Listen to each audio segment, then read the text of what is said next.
magandang hapon. Update po tayo. Ito yung project ko sa Phase 5 na Angelique Townhouse and lot. Ayan. Yung extension ni Sir malaki. Yung dito po sa loob, parehas kami ng unit. Medyo sakto lang po talaga yung pinaka-space. Pero sabi ko nga po sa inyo, kung may budget kayo at ipapagawa nyo yung unit nyo, doon na po talaga sa legit. 'Di ba? Doon po talaga sa marunong kasi ako lahat ang nag-aasikaso ng mga materyales. Kaya alam ko po yung aabutin o kung magkano po yung materyales. Kaya lagi ko po minsan sinasabi sa vlog, kung magpapagawa po kayo ng unit, doon po talaga sa marunong. Ayan, may mag-react na naman, sasabihin, naninira ako ng kapwa ko manggagawa. Hindi po. Natural lang po na pag nagpagawa po tayo ng unit, doon talaga sa marunong para kahit paano, masulit naman po natin yung gawa, di ba? Masulit din natin yung bayad natin, di ba? So, eto na po. Minsan meron ako mga ganitong hinaing, pero yun po kasi dapat talaga, di ba? Hindi yung basta-basta lang po tayo gawa lang ng gawa. Kailangan yung puso mo nandoon di ba? So, eto po. Napakasulit gumastos kung alam mo na yung progress doon sa unit mo is maganda yung kinakalabasan. Parang kahit sabihin mong medyo napapalaki na yung gastos mo, pero alam mo yung gastos is may napupuntahan. Alam niyo po yun. So, eto nga po, eto yung back extension. Kung makikita nyo, naka-wall tiles. So, eto po, ang vlog ko nung kagahapon is wall tiles ba o wall paint. Ayan. So, ayan. Ayan.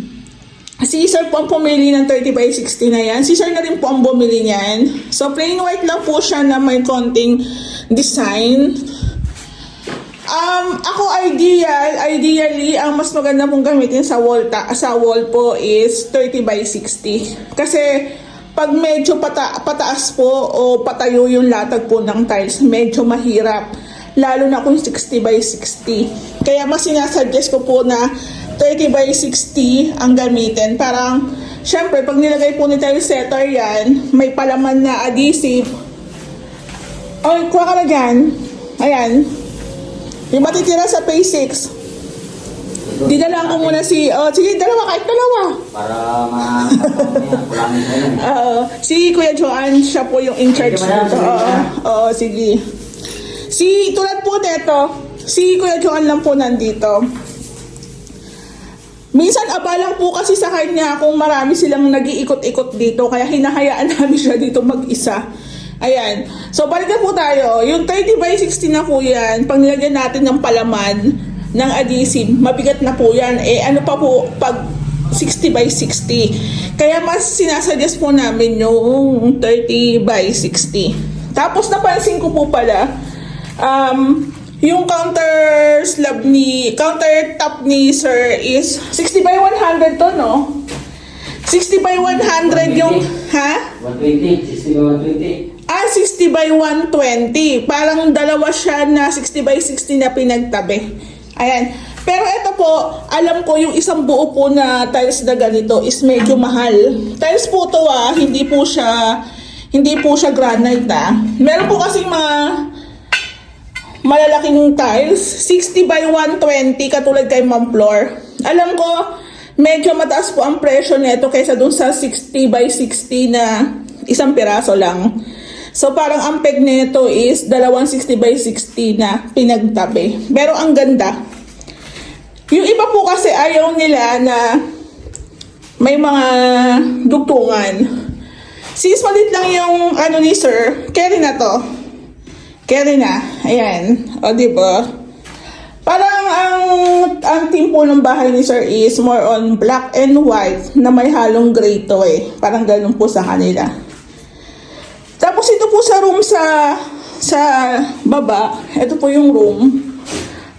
Ito po is pintura naman po ito. So namasilyahan na rin po siya ni Kuya Joseph kagahapon, hindi lang ako nakaikot. So ito yung pinto sa CR. Yes, madam. Ayan, ito yung pinto sa CR. So option niya po kung magpapalit kayo ng pinto or hindi. Ayan, depende po sa nagpapagawa.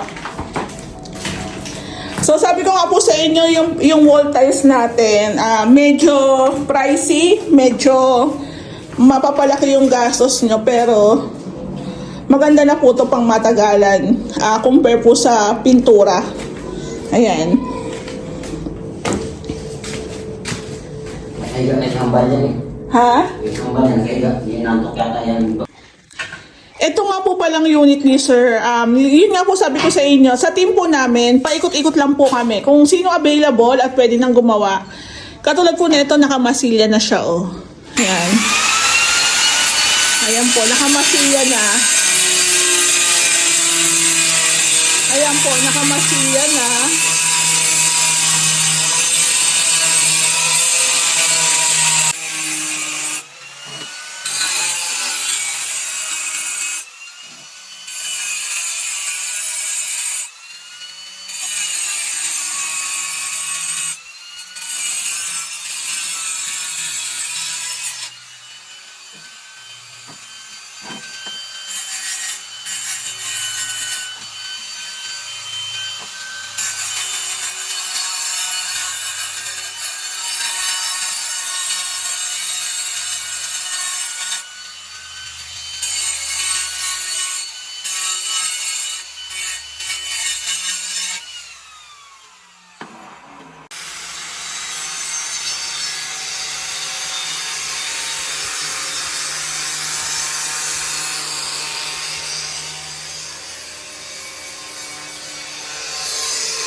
Hello po, magandang hapon. Ayan, wala na akong boses. Update po tayo dito sa project namin sa Phase 5, Angelique Townhouse and Lot. So, shoutout po pala natin si Sir Joel Escoto. Si Sir po pala is bumalik na sa abroad. So, hindi na po niya makikita to na, hindi niya naabutan na matatapos na namin to. So, bali si Sir po kasi ang nag-aasikaso ng mga materyales niya dito. So, sabi ni Sir, ma'am, kayo na lang pong bahala ni Sir Ray. May tiwala naman po ako sa inyo. Ayan po. So, dumaan po kami dito sa unit ni Sir para i-update yung mga materyales na ihahabol namin by Monday. Ayan. So, Sir, ito po pala, ingat po sa biyahe. Then, ito po yung gusto ni Sir mangyari dito sa kanyang drainage. Naayos na po ata ni Lumina. Ayan. Para maganda rin po tingnan. So, pag may mga ganito naman pong concern, ilapit nyo lang po kay Lumina. Inaayos naman po nila yan. Ayan po. So, baka po sa mga susunod na araw, gawin na po namin yung ruruping. Magalatag na kami ng mga tubular. Ayan. So, pag nagamit na po namin yung ibang materyales, doon na rin po namin malalaman kung ano pa yung mga ihahabol namin. Ayan po. O, diba? So, andito po sila, Kuya James, sila Kuya Joan, Kuya Toto. Ayan.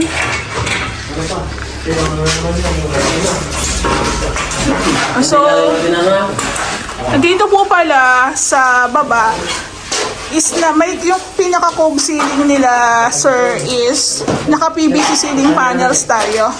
Ayan. So, ang kulang na lang po dito is yung cove natin. Paring. Wala? Ha? Wala paring. So, sa mga Binili niya, ilan lang yun? So, sa mga nagtatanong po pala, Ito lang kayo. Patay do! sa mga nagtatanong nga po pala, ganito po yung PVC ceiling panels.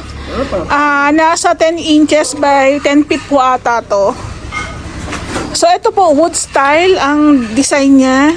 Ayan. Nasa 300 to 400 plus ang isa. Depende po sa supplier na makukunan nyo. Ayan po.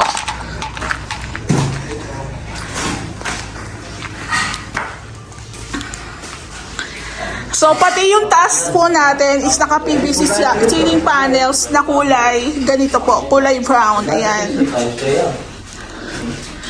Ay, shala. Okay na rin pala yung bar counter, oh. So, i-shoutout natin si Kuya Toto. Bumalik na. Nahihiya. Ayan, shoutout daw, di ba? Dito pa sa labas. Si Kuya Toto po is matagal na kami iniwan. Buti bumalik na. Ayan, bumabawi, o, di ba? So, 2 months. Sulit na sulit. Sulit na sulit. Kaya natin yung pinili. Ang sinabi natin. Pito lang ang gamit. Oo. So, si Kuya Toto po ang installer namin pagdating sa Kisame. Ayan, katulad ni Kuya Joan. Si Kuya Joan naman po ang in charge sa pag-install ng tiles. Nalamasyal sa all home kagabi. Diba? Namasyal sa all home. O, diba? So, ito po yung request ni ma'am na yung kanyang kitchen area is may bar counter. Ayan po. So, sayang nga lang is, si sir makikita lang niya to sa ating upload na vlog. Ayan po. So, lakas po talaga ng dating pag meron tayong PVC. Oh, yun o, diba? So, dito po is 12 pieces po sa Angelic Tan House. 14. Ilan to? 14 dito sa taas. 14. Ito po pala is 12 pieces. Pero pag sa Angeli SF, sa mga SF po is 15 pieces. Dito. So, natapos na rin pala ni Kuya Joan yung ating lababo. Ayan, naka 45 degrees cut. So, pag nakita nyo to sa vlog namin, hindi po talaga namin ina-advise yung tile trim unless i-request po ng may-ari na lagyan ng tile trim. Ayan. So, kahit naka 45 degrees cut yan, kung papalagyan ng tile trim, okay lang, walang problema. Pero, yun nga, sisiksikan lang po ng dumi yan, baka ma-disgrasya pa kayo sa tile trim. Kasi, yun po talaga is talagang matalas. Compare po dito. Ito po kasi lalagyan pa natin to ng tile grout. Ayan po. So, yung backsplash ni sir, same na lang po dito sa may wall tiles niya. Kasi black and white, may brown, may gray. Ayan. So, dito po sa kwarto natin sa baba, nandito naman po yung pinaka-pinto. Is nalagyan na rin po siya ng kisame. So, dito naman po is shareboard na lang po yung ginamit natin dito. Ayan po. Tapos pintura na lang, hindi na po siya naka-wall tiles. So, dito kay sir, marami pong ita-tiles dito. Ayan, pero mas okay na po siguro yon kasi tipid ka na rin sa pintura. Ayan. So, dito po pala sa part na to is ita-tiles din to. Ayan, ipapatiles din ni sir, tapos lalagyan din po ata ng mga abang para sa outlet. Ayan. So, unahin po muna natin yung pagkikisame before tayo mag-tiles dito sa living area. Ayan. So, may itutuloy na rin po yung pagko-cover ng ating hagdan. So, ito po, basa pa, oh. So, yung ating tiles po dito sa may hagdan, ina-atras namin yan. Kumbaga, inuusog namin ng konti para lumapad po yung pinaka-step. Tapos, lalagyan namin siya ng halo. Ayan po. So, yung bathroom naman po nila, ma'am, ito po, may gagawin lang po kami dito, pero okay na po to. Nagkaroon lang po ng konting problema, pwede na rin po natin itong lagyan ng kisame at ituloy na rin po. Tapos papalasin po natin yung pinto ng CR kasi nga po papalitan po ito. Ayan. Dito sa taas, ingatan nyo yung hagdan. Oo, balutin nyo. Kasi baka ma-damage.